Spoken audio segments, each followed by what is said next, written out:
নমস্কার, শ্রমিক কথা আপনাদের সকলকে স্বাগত জানাই। পশ্চিমবঙ্গ রাজ্য সরকারের ন্যূনতম মজুরি বছরে দুবার রিভাইজ করা হয়। আবার অন্যদিকে কেন্দ্রীয় সরকারের যে ন্যূনতম মজুরি আছে সেটা বছরে দুবার রিভাইজ করা হয়। পশ্চিমবঙ্গ রাজ্য সরকারের যে ন্যূনতম মজুরি আছে সেটা একবার জানুয়ারি মাসে, একবার জুন মাসে রিভাইজ করা হয়, যেটা জানুয়ারি থেকে জুন অবধি চলে, আবার জুলাই থেকে ডিসেম্বর আরেকটা চলে। আবার অন্যদিকে কেন্দ্রীয় সরকার যে বছরে দুবার ন্যূনতম মজুরি যেটা রিভাইজ করে বিডিআর মাধ্যমে, সেটা একবার এপ্রিল মাসে আর একবার অক্টোবর মাসে রিভাইজ করে থাকে। এখানে কথা হচ্ছে ইসকো স্টিল প্লান্ট এবং দুর্গাপুর স্টিল প্লান্ট, এই দুটো যে স্টিল প্লান্ট রয়েছে এই দুটোই হচ্ছে কেন্দ্রীয় সংস্থা, সম্পূর্ণরূপে কেন্দ্রীয় সংস্থা। আর মহারত্না কোম্পানি ভারতবর্ষের মধ্যে মোট 5টি সেলের মেন প্লান্ট রয়েছে: IISCO steel plant, Durgapur steel plant, Bokaro steel plant, Rourkela steel plant এবং ভিলাই স্টিল প্লান্ট। এগুলোর মধ্যে পশ্চিমবঙ্গের মধ্যে থাকা দুটো অন্যতম প্লান্ট হচ্ছে ইসকো স্টিল প্লান্ট এবং দুর্গাপুর স্টিল প্লান্ট। এই দুটো প্লান্টের মধ্যে ন্যূনতম যে মজুরি আছে সেটা না তো কেন্দ্র সরকারের দেওয়া হয় না তো রাজ্য সরকারের দেওয়া হয়। এই দুটোর মধ্যে যে কি পার্থক্য আছে সেটা বলা আজও কিন্তু কঠিন। দুর্গাপুরে যে মিনিমাম ওয়েজেস যেটা রিভাইজ করা হয়েছে বর্তমানে, সেটা চলুন আমি আপনাদেরকে একবার দেখিয়ে দিই, তারপর আমি বাকি কথাটা বলি। আপনারা যেমন এখানে দেখতে পাচ্ছেন, এটা ওয়েজ নোটিশ দেওয়া রয়েছে steel authority of India limited, Durgapur steel plant. Wage notice for contract workers, contract ওয়ার্কারদের জন্য যে ন্যূনতম মজুরি আছে সেটা রিভাইজ করা হয়েছে। এটা জুলাই মাসের মধ্যে কিন্তু এই সার্কুলারটা রিলিজ অলরেডি করা হয়ে গেছে, 27 তারিখ 7 মাস 2026-এ। এখানে কি বলা হয়েছে দেখুন, আপনারা এই জায়গাটা যদি একটু লক্ষ্য করবেন তাহলে আপনারা জানতে পারবেন এখানে কি বলা হয়েছে। দেখুন, এখানে বলা হয়েছে the ভিডিএ for the contract workers working in different areas in Durgapur Steel Plant is hereby increased, and subsequently minimum rate of wages of contract workers in DSP, unskilled and skilled, unskilled এবং skill এই দুটো ক্যাটাগরিতে কিন্তু minimum ওয়েজটা Durgapur steel প্ল্যান্টের মধ্যে দেওয়া হয়। এখানে সেমি স্কিলও নেই, এবার হাই স্কিলও নেই। আবার অন্যদিকে আপনারা যদি একটু ভালো করে লক্ষ্য করবেন, এখানের মধ্যে উপরে যেটা লেখা থাকে সেন্ট্রাল রুল 1971, সেটাও কিন্তু এখানে মেনশন কিন্তু এবার করেনি দুর্গাপুর স্টিল প্ল্যান্ট। আবার উপরে যদি আপনারা লক্ষ্য করবেন এরিয়া ওয়াইজ, এখানে দেখুন ওয়ার্কস এর কাজ আছে, প্রজেক্টস এর কাজ আছে, টাউন সার্ভিসেস এর কাজ আছে, নন ওয়ার্কস এর কাজ আছে। তো নন ওয়ার্কস এর কাজটা কিন্তু ম্যাক্সিমাম ক্ষেত্রে অনেকটাই বেশি। আপনারা যদি এখানে লক্ষ্য করবেন ইউএসডব্লিউ হচ্ছে আনস্কিল ওয়ার্কার, সেখানে ওয়ার্কস এর ক্ষেত্রে 22,327 টাকা মান্থলি, আবার স্কিল ওয়ার্কারদের জন্য 23,452 টাকা। এখানে আপনারা যদি আরেকটু লক্ষ্য করবেন 859,902 টাকা। আবার প্রজেক্টস এর ক্ষেত্রে আনস্কিল ওয়ার্কারদের জন্য 759 টাকা, আবার স্কিল ওয়ার্কারদের জন্য 802 টাকা। আবার টাউন সার্ভিসেস এর ক্ষেত্রে দেখুন আনস্কিলদের জন্য 861 টাকা, আবার নিচে যেটা দেওয়া রয়েছে সেটা 904 টাকা স্কিল্ড ওয়ার্কারদের জন্য। আবার অন্যদিকে নন ওয়ার্কস এর ক্ষেত্রে আনস্কিল্ডের জন্য 545 টাকা, আবার ওয়ার্কস এর জন্য 567 টাকা।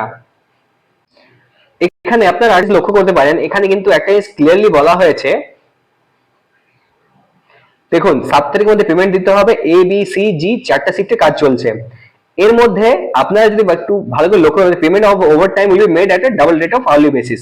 যদি কেউ ওভার টাইম করছে তাহলে তাকে সেই রেটটা ডাবল দিতে হবে যে যে ঘন্টায় সে কাজ করছে।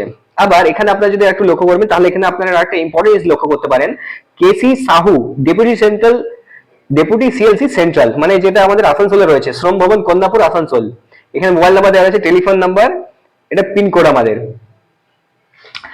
এখানে আদিত্য রঞ্জন বার্নওয়াল এলসি সেন্ট্রাল রানীগঞ্জ এট দুর্গাপুর, আবার শ্রী আর হেমব্রম এলইও সেন্ট্রাল রানীগঞ্জ এট দুর্গাপুর।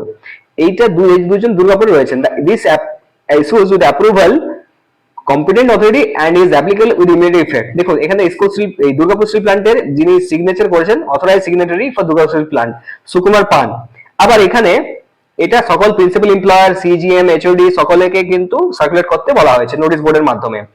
আবার আমি আপনাদেরকে একটা জিনিস দেখিয়ে দিচ্ছি যে এখানের মধ্যে এই জিনিসটা লেখা মোটেও নেই। এখানে যে লেখা থাকে সেন্ট্রাল রুল, সেটা কিন্তু এখানে মোটেও লেখেনি দুর্গাপুর স্টিল প্ল্যান্ট। আবার এখানে ওয়েজ কোডের উপর যে মিনিমাম ওয়েজেসটা দেওয়ার কথা সেটাও কিন্তু এখানে মোটেও মেনশন করা হয়নি যে দুর্গাপুর স্টিল প্ল্যান্টের মধ্যে ওয়েজ কোডটা ইমপ্লিমেন্ট করা হয়েছে।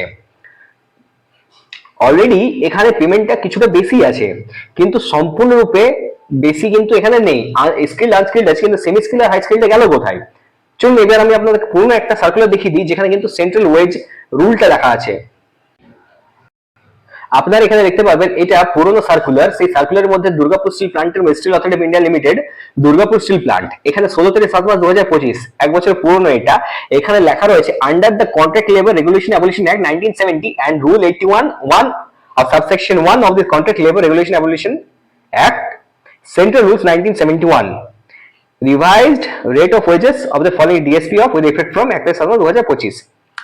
এখানে কিন্তু এই পুরনো রেটটার মধ্যে এটা লেখা ছিল, কিন্তু নতুন রেটে এটা কিন্তু মোটেও লেখা নেই। এখানে আপনারা দেখতে পারবেন এখানে 543 ছিল, এখানে 45 হয়েছে, আবার 57 ছিল, সেখানে কিছু টাকা বেড়েছে। তো এই জায়গাটা আপনারা একটু লক্ষ্য করবেন। এরপর চলুন আমি আপনাদেরকে এই বাকি জিনিসটাও দেখিয়ে দিই। দেখুন বর্তমানে যিনি আসানসোলের লেবার কমিশনার রয়েছেন তিনি কিন্তু চেঞ্জ হয়ে গেছেন। এখানে অমনি হারাম ছিলেন আরএলসি সেন্ট্রাল কন্যাপুর, এখন পরিবর্তন হয়ে কেসি সাহু রয়েছেন। এইবার এখানে যেটা দেওয়া রয়েছে এটা ইম্পর্টেন্ট জিনিস লক্ষ্য করার হচ্ছে, এখানে আপনারা যদি একটু লক্ষ্য করবেন তাহলে আপনার এই জায়গাটা under the contract labour regulation abolition 1970 rule 81(1) of the contract labour regulation abolition act, এই সেন্টেন্সটি কিন্তু বর্তমানে যে সার্কুলারটা রিলিজ হয়েছে সেই সার্কুলারের মধ্যে কিন্তু মোটেও উল্লেখ করা নেই। আপনার এখানে লেখা রয়েছে government of West Bengal labour commissionerate statistics section 6 charge lane 3rd floor Kolkata 700001, 22 তারিখ 6 মার্চ 2026 এই সার্কুলারটা রিলিজ করা হয়েছে পশ্চিমবঙ্গ রাজ্য সরকারের দ্বারা। পশ্চিমবঙ্গ রাজ্য সরকারের ন্যূনতম যে মজুরি আছে সেটা 1 জুলাই থেকে 31 ডিসেম্বর 2026 অবধি কিন্তু চলবে। সেখানে যে ন্যূনতম মজুরি রয়েছে এ জনের ক্ষেত্রে এবং বি জনের ক্ষেত্রে সেটা কত চলুন আমি আপনাদেরকে একবার বলে দিই। দেখুন এখানে আপনারা যেমন দেখতে পাচ্ছেন আনস্কিল্ডের ক্ষেত্রে 406 টাকা, এ জন এরিয়াতে, বি জন এরিয়াতে 375 টাকা।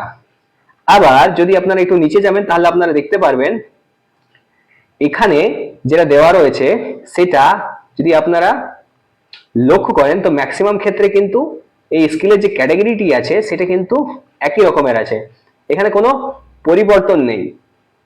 যেমন আনস্কিল্ডে 406 টাকা এই জন এরিয়াতে, বি জনে 375 টাকা, আবার সেমি স্কিলে 447 টাকা, আবার এখানে আপনার 413 টাকা বি জনে, স্কিল ক্ষেত্রে 491 টাকা, আবার বি জনের ক্ষেত্রে 454 টাকা, আবার হাইলি স্কিলের ক্ষেত্রে 541 টাকা, আবার বি জনের ক্ষেত্রে 500 টাকা। এটা হচ্ছে আপনাদের ন্যূনতম মজুরি যেটা ডিসেম্বর অবধি চলবে। আবার অন্যদিকে সেল আইএসপি একটা কেন্দ্রীয় সংস্থা হওয়া সত্ত্বেও সেখানে রাজ্য সরকার ন্যূনতম মজুরিটা কেন দিচ্ছে? অলরেডি যখন যারা এখানে ওয়ার্কিং রয়েছেন, যারা সেল এমপ্লয়, তাদের জন্য যে আলাদা রুল, আবার কন্ট্রাক্ট ওয়ার্কারদের জন্য আলাদা রুল কেন? পশ্চিমবঙ্গ রাজ্য সরকার ন্যূনতম মজুরিটা না দিয়ে সেখানে যদি কেন্দ্র সরকার মজুরিটা দেওয়া হয় তাহলে আপনাদের রেট কত দাঁড়াবে চলুন সেটাও আমি আপনাদেরকে একবার দেখিয়ে দিই।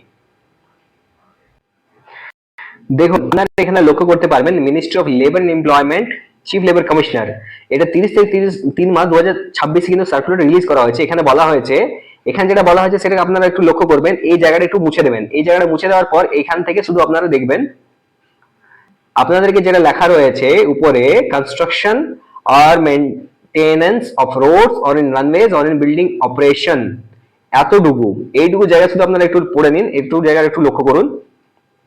এখানে যেটা বলা হয়েছে সেটা কি বলা হয়েছে, সেটা বলা হয়েছে আনস্কিল্ডের জন্য এ জন এরিয়াতে 304 টাকা, বি জন এরিয়াতে 256 টাকা, সি জন এরিয়াতে 206 টাকা বাড়ানো হলো।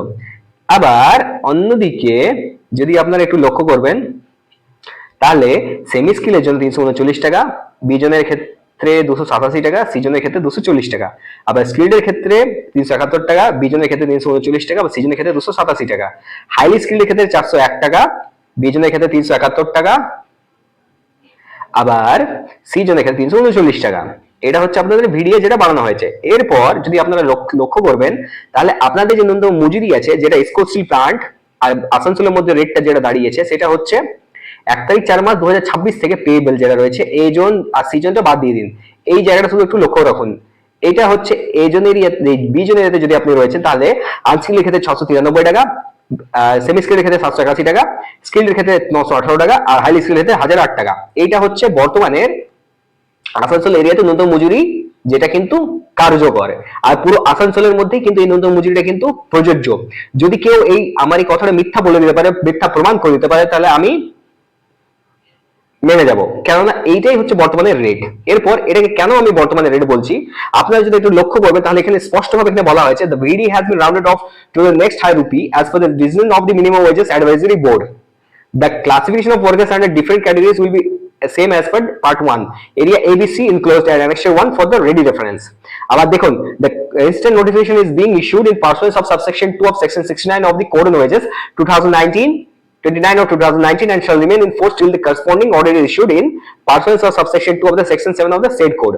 এখানে দেখুন Sonal Mishra chief labour commissioner central, এটা এখানে মঞ্জুরি দিয়েছেন।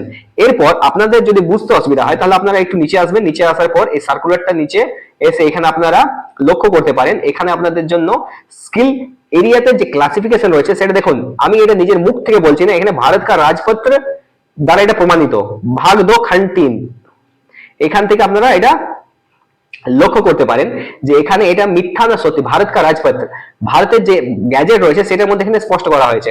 এখানে দেখুন কলকাতা কিন্তু ইউ এর মধ্যে রয়েছে, আর আমাদের যেটা বি জোন এরিয়া সেটার মধ্যে দেখুন Asansol B zone area, Asansol B zone area মানে ইসকো সেল আইএসপি তে এই যে ন্যূনতম মজুরি কিন্তু এটাই দিতে হবে। এরপর যদি আপনারা দুর্গাপুরের কথা বলেন তো দুর্গাপুরে কিন্তু এই রেটটাই চলবে। দুর্গাপুর এখনো কিন্তু ওয়েজ কোড ইমপ্লিমেন্ট করেনি, সেটা যথেষ্ট নিন্দনীয়। ইসকো স্টিল প্ল্যান্ট এখনো কিন্তু বদমাশি করে যাচ্ছে। দেখুন এখানে দেখতে পাচ্ছেন new labour code implemented in SAIL ISP but not increase in wages. Wage code implement করার জন্য সার্কুলার রিলিজ করা হয়েছে 21 তারিখ 5 মাস 2026-এ। সেখানে কি বলা হয়েছে দেখুন, আপনাদের শ্রমিকদের স্বার্থের জন্য এখানে বলা হয়েছে টাইমলি পেমেন্ট করতে হবে, ডেইলি হলে ডেইলি, উইকলি হলে উইকলি, ফর্টনাইটলি হলে ফর্টনাইটলি, মান্থলি হলে মান্থলি। আবার এখানে বলা হয়েছে আরেকটা খুব ইম্পর্টেন্ট জিনিস, দেখুন issuance of appointment letters, appointment letter issue করা হবে খুব জলদি যত কন্ট্রাক্ট ওয়ার্কার রয়েছেন তাদের সবার জন্য। সেখানের মধ্যে এটা প্রমাণ থাকবে যে আপনি কোন ডিপার্টমেন্টে কাজ করছেন, কিভাবে কাজ করছেন, কোন কন্ট্রাক্ট আন্ডারে কাজ করছেন, সেই সব আপনার টোটাল ডিটেইলস এর মধ্যে থাকবে। Issuance of wage slip, all contract workers will be engaged different plants are required to be issued wage slip, সকল কিন্তু ওয়েজ স্লিপও কিন্তু প্রোভাইড করতে হবে। এখানে এর সাথে সাথে in addition to the above the department of expenditure ministry of finance government of India vide OM dated 8 তারিখ 5 মাস 2026 and issued instruction timely payment. দেখুন ministry of finance department of expenditure এটা কিন্তু ক্লিয়ার করেছে, ইনস্ট্রাকশন দিয়েছে timely payment করতে হবে salary সকল কন্ট্রাক্টরদেরকে 7 তারিখের ভিতরে। এখনো অবধি কিন্তু সেগুলো সম্পূর্ণরূপে প্রসেস হয়নি। এখানে কিন্তু ডিস্ট্রিবিউশন রয়েছে এনক্লোজার অ্যানেক্সের 1 অ্যানেক্সের 2 রয়েছে, এখানে সিগনেচার রয়েছে HRCLC এর।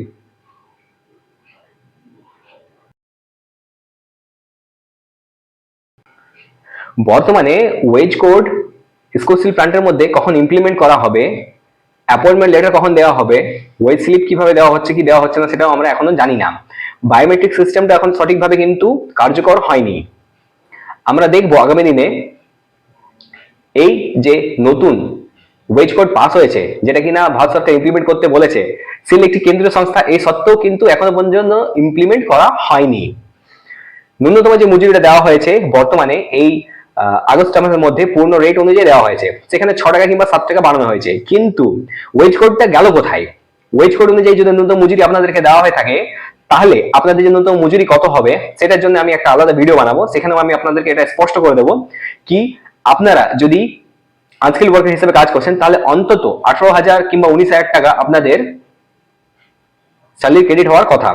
সেখানে যদি সেল আইএসপি ম্যানেজমেন্ট কোন রকম ভাবেই সেটাকে নাকচ করে দেয় বা সেটা যদি না দেয় তাহলে সেখানে একটা রিস্ট্রাকচারের কথা আছে। আপনাদের যে ন্যূনতম মজুরি আছে সেটা কিন্তু রিস্ট্রাকচার করা হবে, সেখানে প্রত্যেকটা পয়েন্টে পয়েন্টে কিন্তু একটা আলাদা লেবার কম্পোনেন্ট তৈরি হবে। সেটাও আমরা এখনো পাইনি, সেটা পেলেও আমি আপনাদের সামনে তুলে ধরবো। আমি আপাতত আপনাদেরকে অনুরোধ করছি আপনারা একটু অপেক্ষা করুন আর নিজেদেরকে সংযত রাখুন। খুব শীঘ্রই কিন্তু ওয়েজ কোড ইমপ্লিমেন্ট হবে আর ন্যূনতম যে মজুরি আছে সেটা বৃদ্ধি পাবে কেন্দ্রীয় হারে, সেই অনুযায়ী বেতন কিন্তু অনেকটাই বাড়বে।